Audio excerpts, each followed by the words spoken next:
Hello and welcome to TYT Community. We got a great story today, but first I want to introduce my panel.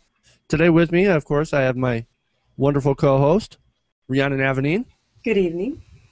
Today we have Brian, aka the PirateFish, coming to us from Canada. And joining us from New York, we have Sean Fitzgerald, resident libertarian. Hi. And mine, just to be, I'm specifically from Toronto, just in case anybody's wondering where in Canada I might be. DOMA is in trouble at the Supreme Court. Now, for those of you who don't know, DOMA was signed into law in the 1990s by Bill Clinton. It's pretty much the Defense of Marriage Act, and it's a federal legislation basically saying that marriage is between a man and a woman.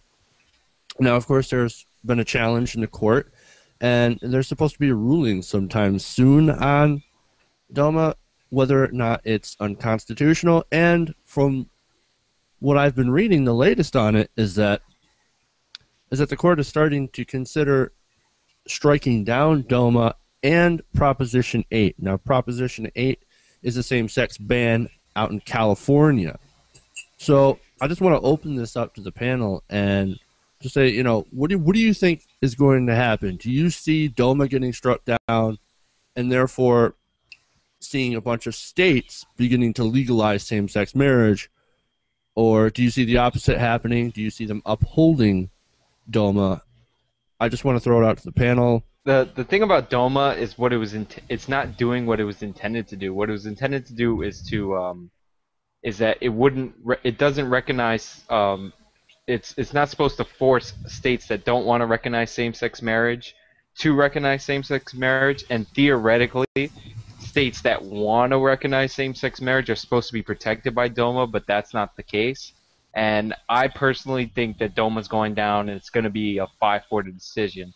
A Prop 8, I think it's going to be a little different, but I'll throw it to the rest of the panel first.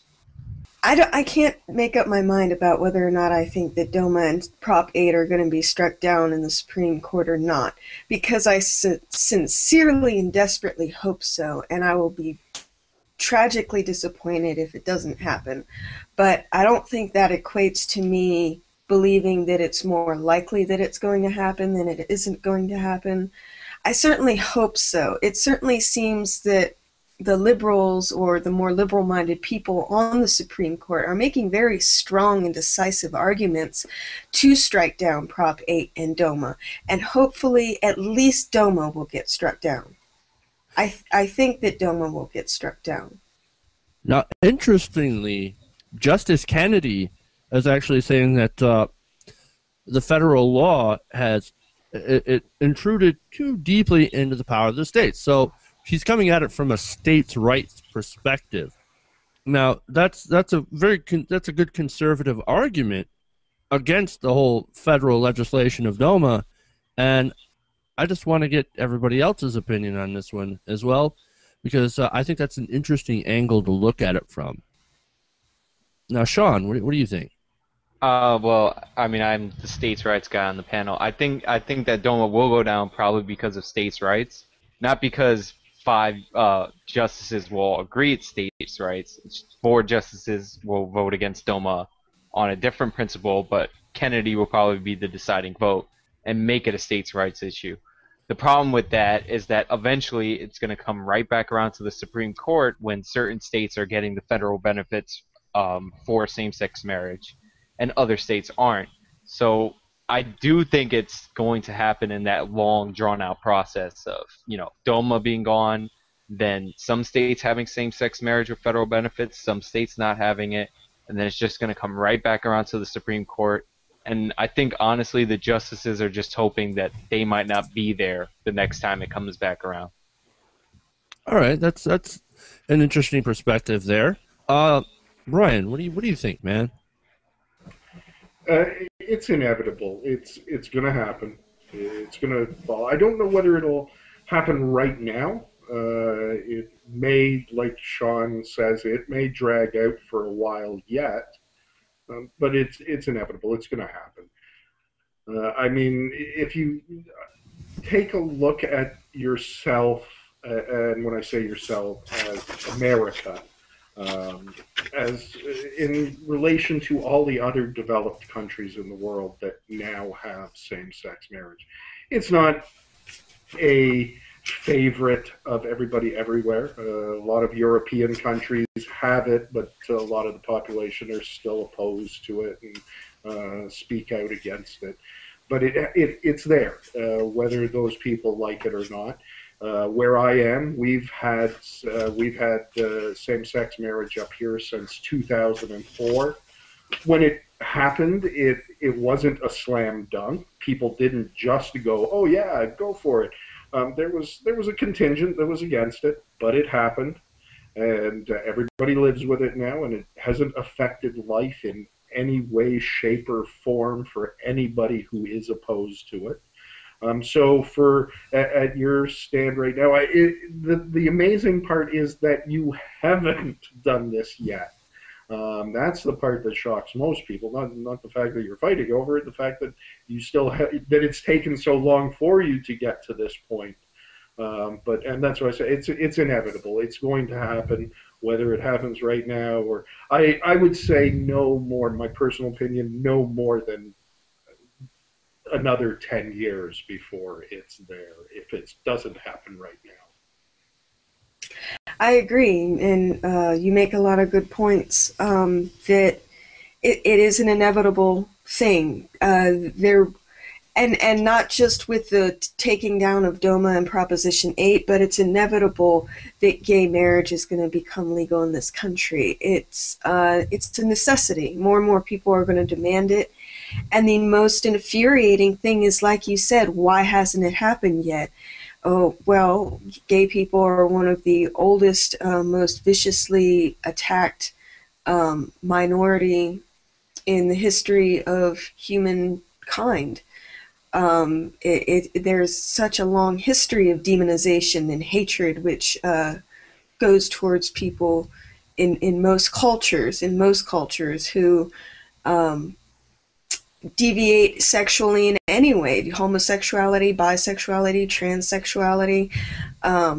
Most people don't even understand fully what all of these things mean, what they encompass.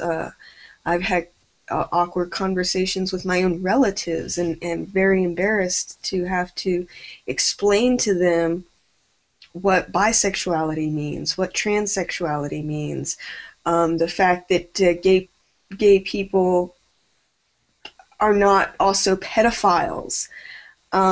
There's still a lot of stigma and a lot of lies and propaganda that are still attached to homosexuals and people who are different in society. So it's a long battle, and this is just one of the first major steps towards equality. And it's actually one of those steps that the Supreme Court, and the Supreme Court is actually saying that they're not even sure if they even have the authority to take this case on.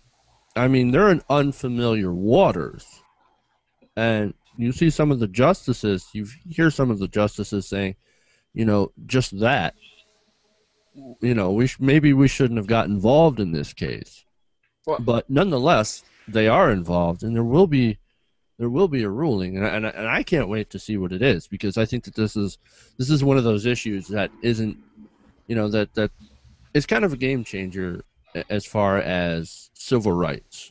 Well, surely they must have the authority. If DOMA is unconstitutional, so they should have the authority to strike down that which is deemed unconstitutional if they do find that it is in fact unconstitutional, which I consider it to be. And it's infuriating that gay marriage affects no one except those who are getting married to each other, obviously. Yet those who are completely unaffected by gay relationships and gay marriages are those that are passing laws against them. And while it does not affect them whatsoever, there are 1,100 laws and benefits that are being denied of these people who genuinely love each other, who just want to get married to each other and be treated equally under the law. Well, and it's funny as it so often does, particularly when it comes down to the right wing zealots and the religious, the Bible thumpers and whatnot. It becomes a question of semantics. There's a fun video out there by Susie Sampson of the Tea Party Report on YouTube, and she's a Colbert type character, playing the conservative, being a liberal, playing the conservative angle. And she does an on the street thing where she goes around and she's asking people, right wingers, she's asking conservatives about their opinion on same-sex marriage, and they're all kind of against it. They all kind of, but then she poses it to them. Well, what if we gave them the same rights, but we called it something different? And I think she suggests something like calling it marriage.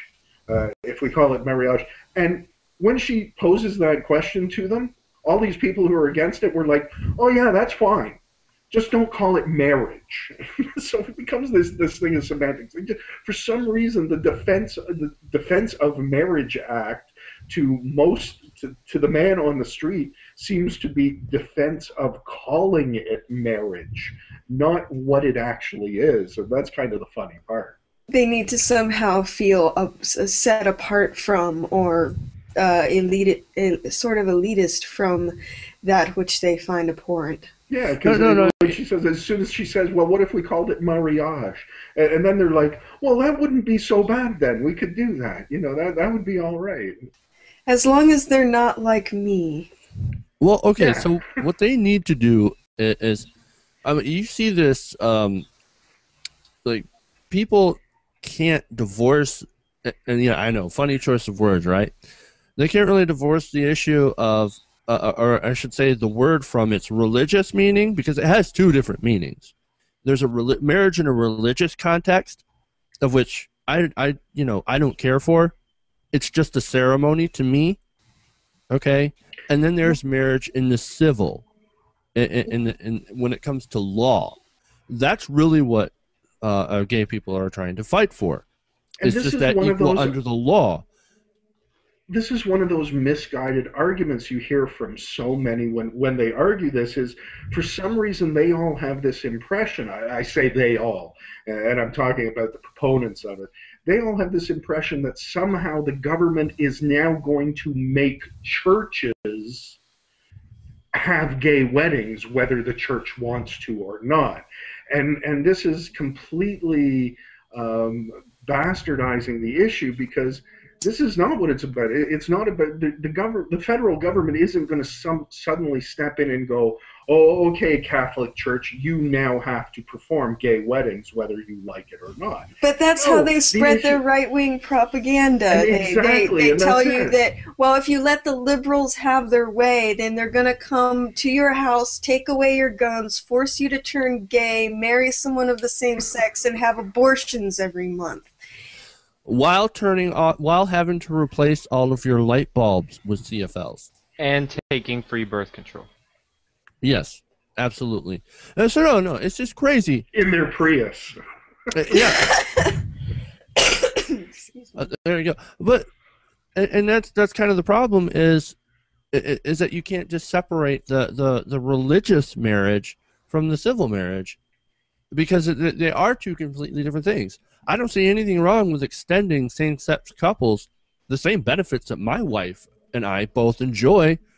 Hospital visits, certain tax breaks. I mean, those are rights that every married American has. Well, that's what the gay community wants. That's all they want. They want equal rights exactly. under the law. But the religious see it as, oh no, they're going to make us have gay weddings at our church now. I just want to. Gay people aren't going to want to get married at your church. They're going to want to go somewhere else. And the fact is, if they find somewhere, what's wrong with that? If some united church wants to perform wedding ceremonies, why would you, Mr. Catholic, why would you, Mr. Christian, be so offended as to what they do at a united church? And there are churches out there. There are churches out there that do same-sex weddings, and they're fine with it. it hasn't crashed the institution of marriage. And well, again, so here in Canada, I mean, normally if a same-sex couple is going to have some sort of religious union, it's more likely than not going to be held at something like a united church. They're not going on at they're not going on in Catholic churches. They're not going on in the Christian churches. They're happening in United, Episcopalian, that kind of thing. But you know, Jeff, if we allow gay people to get married, we're going to have gay people coming to people's houses like Jehovah's Witnesses, trying to recruit people, and then sneaking into people's houses when they're away and redecorating the whole place. It's going to be a disaster. now, how far did you fall down that slippery slope? They're going to try and make everybody fabulous. But They're going to be spreading rainbows. There'll be unicorns everywhere. We won't know what to do. well, I just want to bring it back to the second case, the one that's not about DOMA, which is the Prop 8 case, and I just want to talk about like what I think is going to happen in that case. I actually think they're going to punt that case. Basically, they're going to rule that because California dropped, they're not suing to keep Prop 8 alive, so they're going to rule, in my opinion, 6-3. That the people trying to keep Prop 8 around have no standing, and basically you're going to get gay marriage in California, you're going to get rid of DOMA, but it's not going to be a national expansion of marriage. Yet. Yeah, not yet. Based on these cases. Yeah, I it's long past. Sorry, but it's long past time for California of all states to have gay marriage. No, they had it, it's just they re-voted against it. Right. Well, now popular, polling is actually suggesting that obviously you guys have seen the polls. Most Americans are in favor of same-sex marriage. They don't. It's just not an issue anymore as it used to be. We have something like a 50 something majority. I don't have the exact 54%, I think it was the last one I saw, 54 or something like that. You know, California, mostly because of San Francisco and Los Angeles, used to be thought of as pretty much the most liberal state in the country, but they're kind of falling behind now. Gay marriage isn't legal. Recreational weed isn't legal yet. They can't get any new tax increases without, that a huge two-thirds majority. And they just voted down labeling GMOs on their food. I mean, California's got to step it up. You're right there, Ree, because I think what it is now, pretty much Washington and Colorado are the new California. Me, little bit. But the Californians did vote to raise taxes, so in their ballot initiative, they do have that two-thirds system, but they did vote for it. But I also want to bring up one other thing about Prop 8 that the court could do, is they could actually narrow the standing issue to only the two married couples that sued. So they'll basically be the only two married couples that have gay marriage in California. That's actually possible. Oh, I actually wanted to talk about one of the people that filed the suit was a Miss Windsor. Right, and she was somebody. She filed this whole suit because of her partner had died and had quite a wealthy estate, and she was suing because she realized she wanted to be entitled to some of that refund of the estate tax.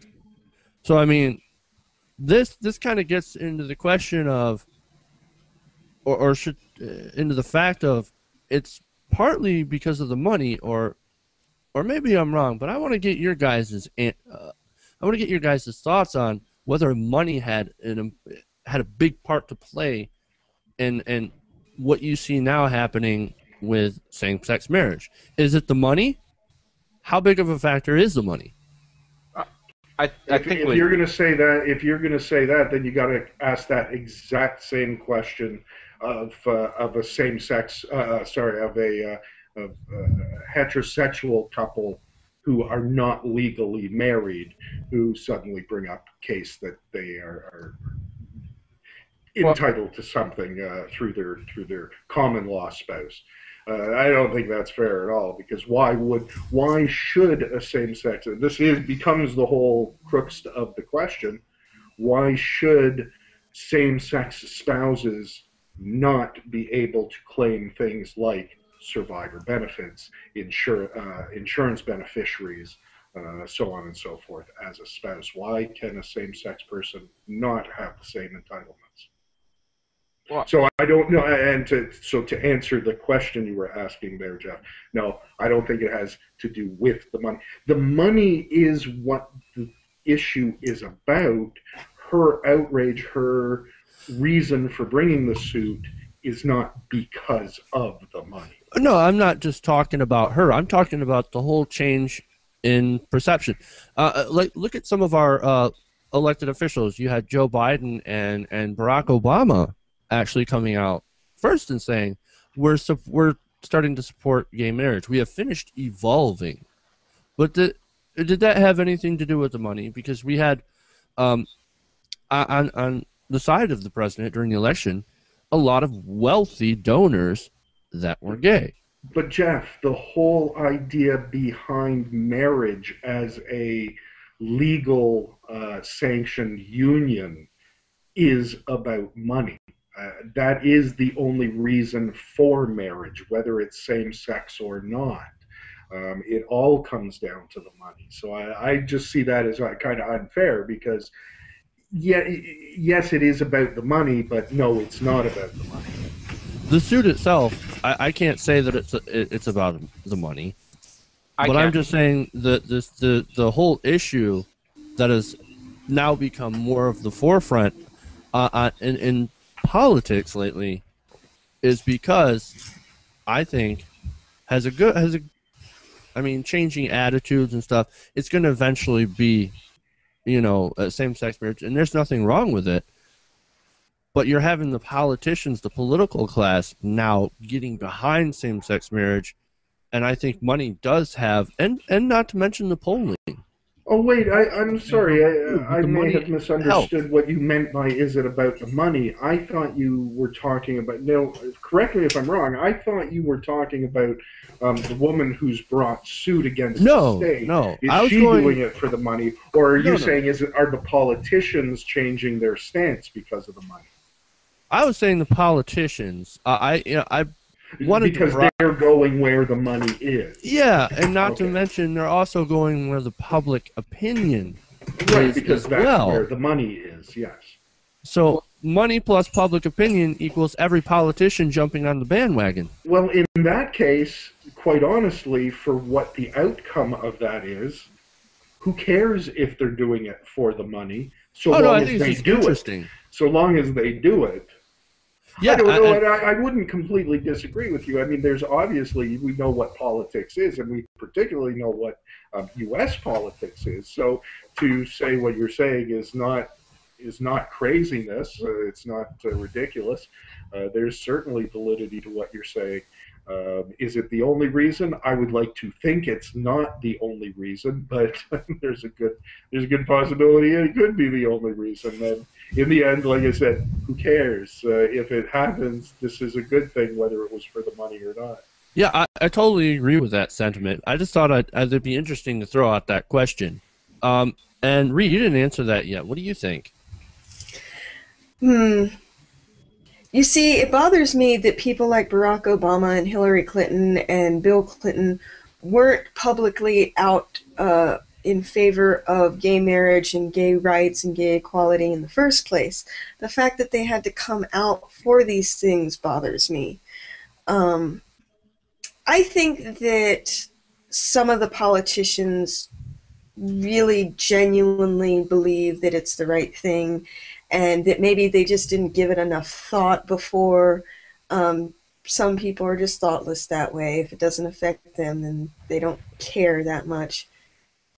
But they're politicians. They're going to go where the most contributions and the most popularity is going to send them most of the time. So, actually, I was going to bring up Rob Portman as well as the latest example of. And now that it's happened to me, now I care about it. Right, and exactly. He's a perfect example. He Well, was here's indifferent. He was indifferent to the needs and the rights of that community until one of his own family members was one of them, and then suddenly, maybe these people deserve rights too. Well, this is the part that interests me with Portman, and that is, I'm not sure of his motives in his flip. I'm not sure how true he is, because here comes the interesting question. And this is what I wonder: is now he came out and suddenly, with his son coming out, he had this epiphany and has changed his mind and his ways about the issue. But what if his son now came forward and went, "Nah, I was just joking. I'm not really gay. I'm really straight." Would Portman suddenly, would he still support gay marriage, or would he go back to his own ways? This becomes an interesting question. Interesting hypothetical question.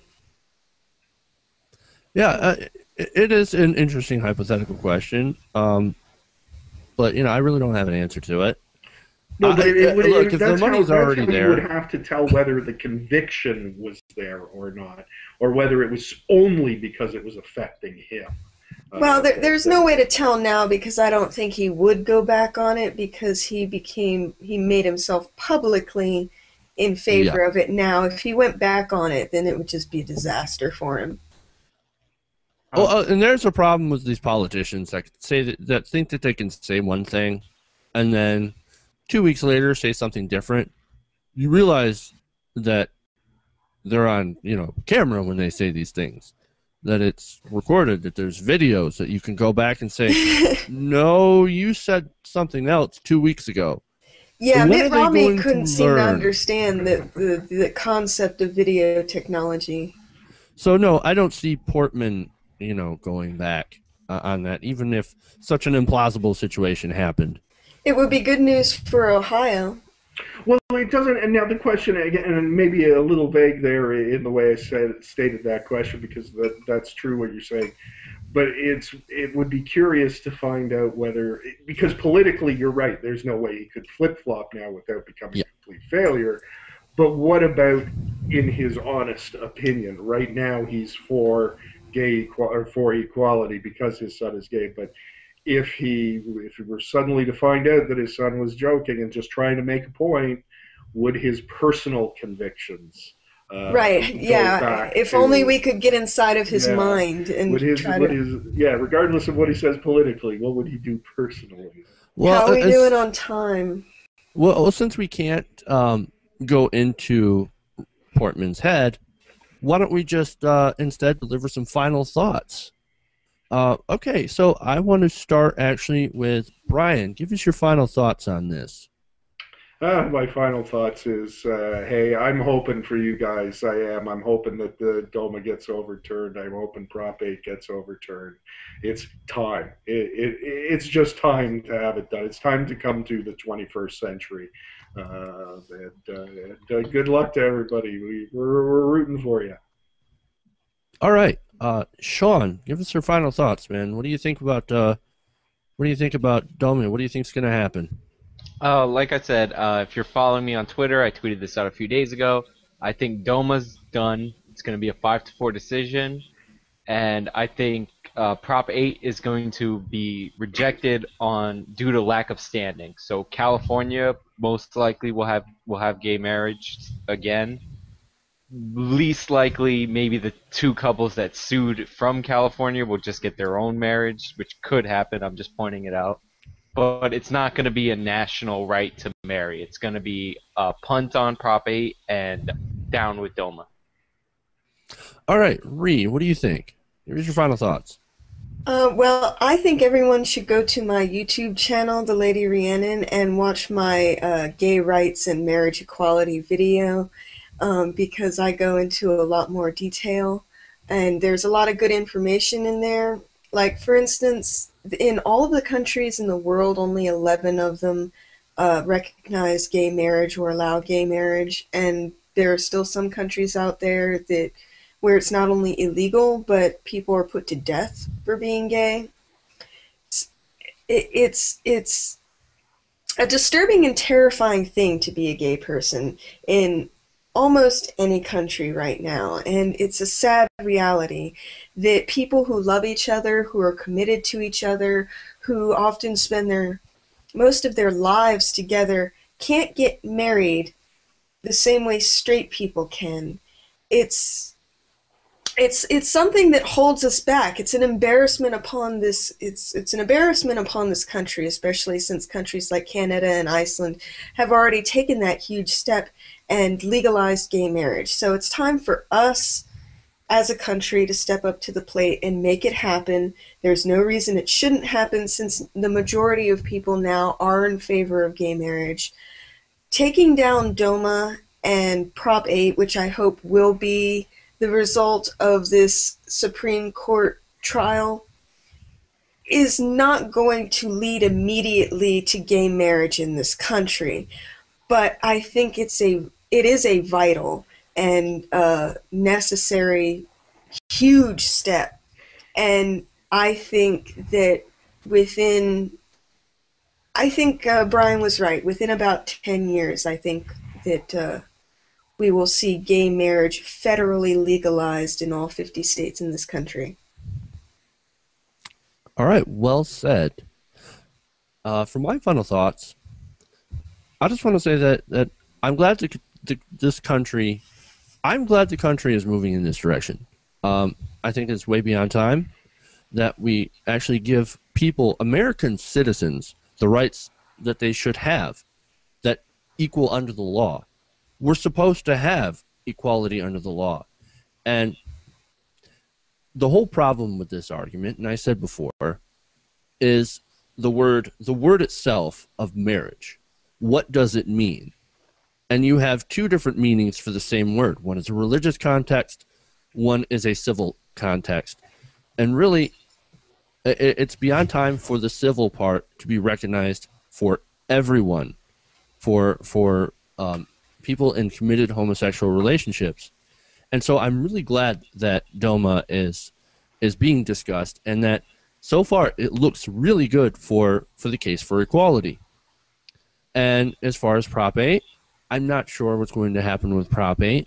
I do hope that, that also gets struck down along with DOMA. And really, we need to catch up to, the current time. And we need to support equality for all, because that's what America is supposed to be built on.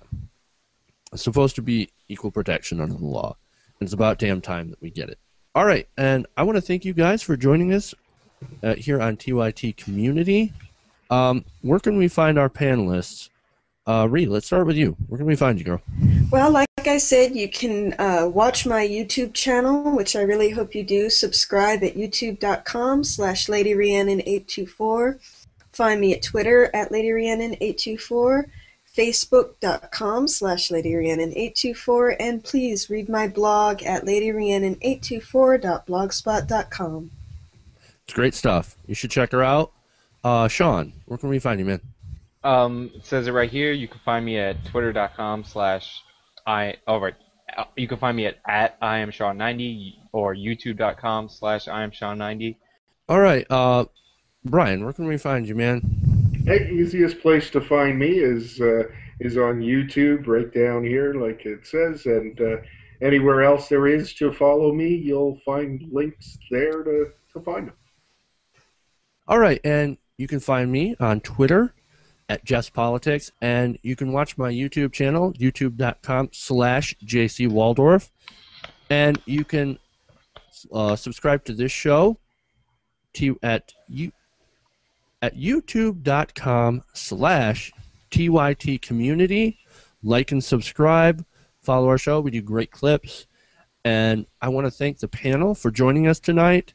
And we will see you all later. Thank you again. Bye, guys. Bye.